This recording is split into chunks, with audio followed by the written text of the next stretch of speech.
سلامونه ملګرو، تاسو ټولو ته په پشتونإنسټاین چینل کې زه هرکلی یم. ملګرو، په نننۍ ویډیو کې به زه خبرې کوم په یورانیم انریچمنټ باندې. تاسو به کتلی نن سبا کوم د ایران او د اسرائیل او د امریکې کوم جنګ چې و، نو د هغې مین وجه دا وه چې ایران تقریبا د 60% پورې یورانیم انریچ کړی. اوس دا په مخکې به زه خبرې کوم چې یورانیم انریچمنټ څه ته وایي. نو ملګرو، یورانیم څنګه چې دا سره دي، څنګه چې سپین زر دي، څنګه چې وسپنه ده، دغه شان یورانیم هم یو الیمنټ دی چې دا مطلب مایننګ په ذریعه باندې د ځمکې نه راوځي. او د دې کوم ملکونه نه چې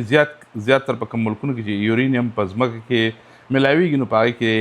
ازبکستان دی، قازقستان دی او دغه شان کینیډا د نور ملکونه دي چې د هغې نه د مایننګ په ذریعه نه ځمکه کني، او څنګه چې دا نور را کوم داتونه چې دي، وسپنه چې شوه، سره شوه، سپین زر شو، دغه شان دا هم یو الیمنټ دی، دا د ځمکې نه د مایننګ په ذریعه باندې راوباسي. او تاسو ته څنګه پته ده چې په کوم اټمي هتیار چې دی، په هغې کې کوم مین شی چې استعمالیږي هغه یورانیم دی.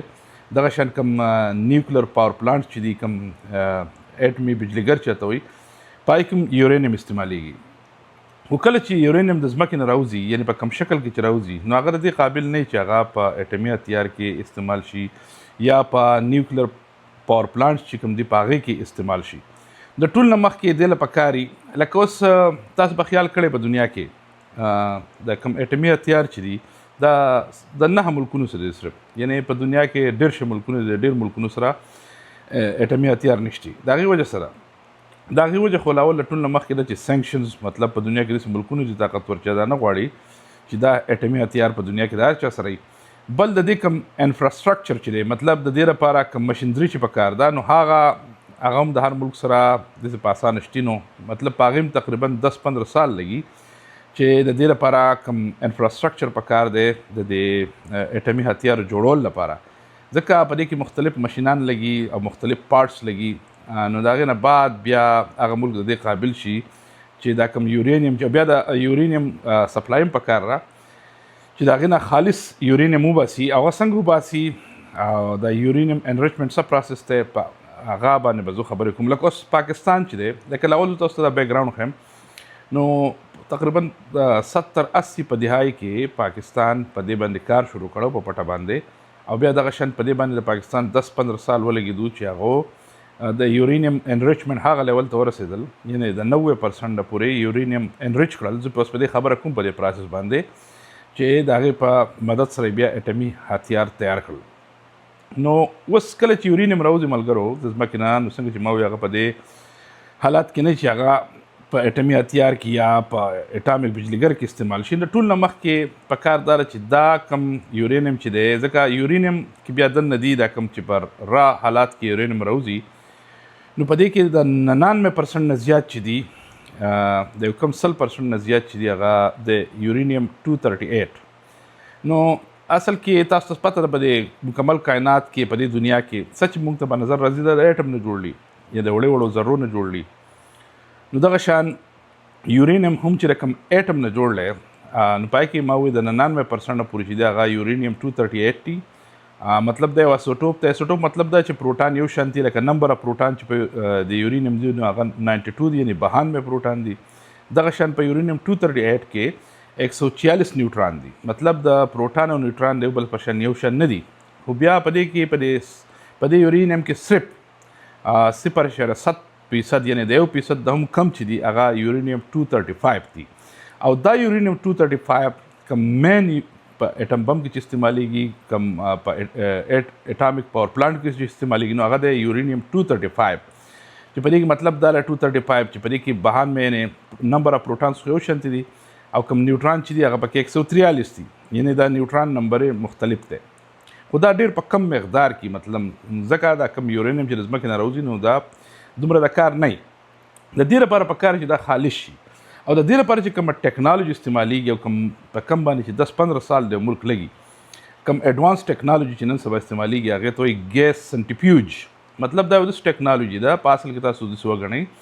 داسې سلنډر وي چې په سلنډر ته موټر لګېدلی، ویکیوم پکې لګېدلی، په هغې کې دا یورانیم چې کوم د ځمکې نه په را حالات کې راوتي دي چې هغه د دې قابل نه دي چې د هغې نه څه پیدا واخیستی شي. نو د ټول نه مخکې هغه یورانیم راوالي او هغه یو ګیس ته کانورټ کړي ټول نه مخکې د دې ماشین چول لپاره پکاره چې هغه یورینیم د ګیس په حالت کې او هغه ګیس ته وایي یورانیم هیکسافلوراید یا UF6 دې ګیس ته کانورټ کړي د سلنډر ته واچو په دې سلنډر کې دا سپین کی مطلب په ډېر تیز سپیډ سره وچولې دا موټر په مدد سره نو دا یورانیم 235 چې دی کم چې اهم دی خو په ډېر لږ مقدار کې دی یعنې صرف 0.7% دی په 100% کې نو دا چونکې سپک ایلیمنټ په نسبت د یورانیم 238 یعنی د یورانیم 238 په نسبت باندې نو دا مینس طرف ته راځي او دا کم یورانیم 238 چې دی 238 دا ځکه کله چې دا سلنډر ته نو تاسو به خیال کړئ کله چې واشنګ ماشین کې تاسو کپړې واچئ دا کپړې د دیوالونو پورې نښلولي چې درني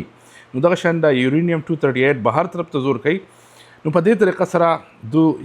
یورانیم انریچ کوي مطلب دا چې خالص یې نو کله چې د یورانیم انریچ کولو مختلف لیول دي چې یو لیول پکې یو ته وایي لو انریچ یورانیم دا مطلب کله چې یورانیم دو په دې ګیس سنټریفیوج کې دغه شان دا یو ماشین نه بلکې د ګیس سنټریفیوج ډېر شي ماشینان پیرل لګېدلي دی بل سره او په ټولو کې دا پروسس کیږي نو ښه کافي وخت په دې چې ولګي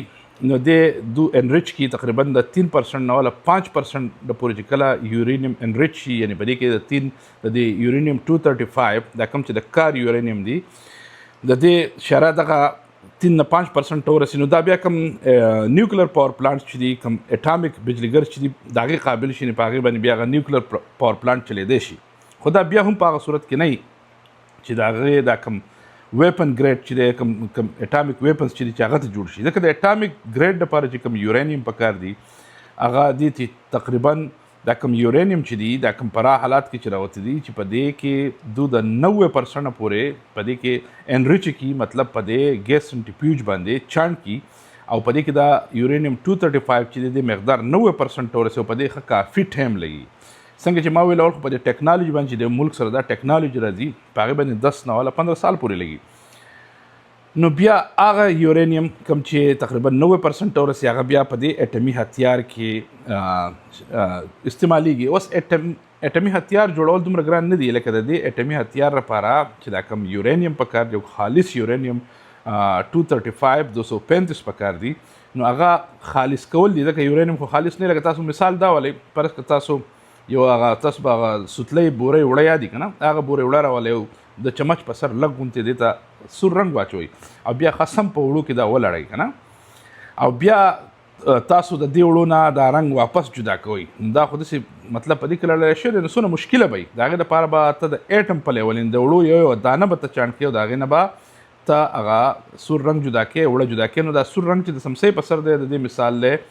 دا یورانیم 235 نو دا یورانیم 235 ډېر په مشکل او د دې د په کوم طریقه باندې کیږي دا سپینینګ ماشینز چې کوم دی ګیس سنټریفیوج چې ته دا کوم ټیکنالوژي چې دا د ایڈوانس ټیکنالوژي دا نو دې په ذریعہ باندې د دې یورانیم د کوم را مال چې راولي دا ګیس ته کنورټ کی چې هغه ته یورانیم هیکسافلوراید ګیس وایي او بیا د سلنډر ته اچولی شي او دا سلنډر د سپینینګ په وجه باندې دا سپک یورانیم 235 د دې منځ ته راځي کوم درانه یورانیم چې هغه د بهر دیوال طرف ته زور کوي نو دغه شان په دې طریقه باندې خالص کوي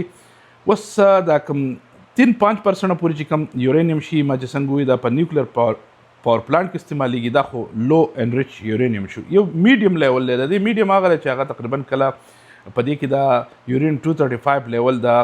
19% پورې تقریبا ورسي یعنی 19.75% پورې نو دا کوم یورانیم چې دی د 235 دا زیاتره په کمرشل استعمال لپاره نه دی بلکې دا ریسرچ مقاصد لپاره دغه شانتي مختلف میډیکل مقاصد لپاره استعمالیږي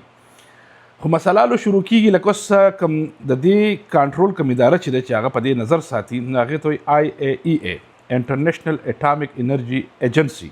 چې د دې دا نظر ساتي په دې باندې چې مطلب څوک د دې دا کوم لیګل لیمټ چې دی د 3 نه ولا 5% پورې کوم چې په پیسفل مقاصد کې استعمالیږي د نیوکلیر پاور پلانټس لپاره چې دې نه څوک انکریز نه کړي په دې نظر ساتي نو که فرض کې ملک د دې IAEA ادارې سره مطلب ساين کړی او د دوسرا دوت علاقې چې راشي او د دې انسپیکشن کوي نو بیا دوی اجازه ورکوي مطلب هر ملک ته چې هغه د پیسفل مقاصد لپاره خدای شرط دی چې دوی د اګریمنټ کړی د IAEA سره د دین اخوا ځکه چې هغه په دې نظر ساتي هغه بیا راځي ورسره په کنټرول کې دغه چې خو چې کله مسله کله جوړیږي د دې پورې خو چې یورینیم کله یو ملک انریچ کوي مسله نشتی خو مسله له شروع کی کله چې د یورینیم انریچمنٹ لیول د 20% ورسی ځکه د 20% نه بیا 90% کم چې ویپن ګریډ یورینیم دی مطلب چې کله یورینیم د 90% پورې انریچ شي د 235 مقدار 90% شي نو بیا د اټمی هتیار جوړېدلی شي نو په دې وجه باندې بیا مطلب دا کم ای ای اداره چې دا د دنیا دا کم نور طاقتور ملکونه چې دي هغه دا نه خوښوي ځکه د 20% نه بره بیا 90% رسېدلو کم پروسس چې دی هغه آسان دی نو په دې وجه باندې دا طاقتور ملکونه نه غواړي چې مطلب دغه لیول نه بره څوک په دې کې کار وکړي او د دې نه 20% چې کم دی کم پیسفل مقاصد دپاره د هغې لپاره هم د دونه اجازت غواړي د دې طاقتور ملکونو په رضا باندې لکه اوس ایران چې نو ایران د کم یورینیم انریچمنٹ تقریبا 60% رسولی مطلب هغه د 60% پورې یورینیم انریچ کړو مطلب د کم یورینیم 235 چې دی دغه مقدار اچیو کړو نو په دې وجه باندې دا کم ملکونه چې هغو ته خطره محسوس شوه چې فرض کړه که ایران دا هتیار جوړ کړو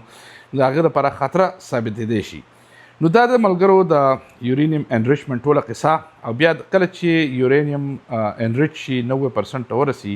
نو بیا د هغې نه باقاعده اټمي هتیار جوړېږي بلکې د اټمي هتیار نه علاوه د کم د یو ایس کم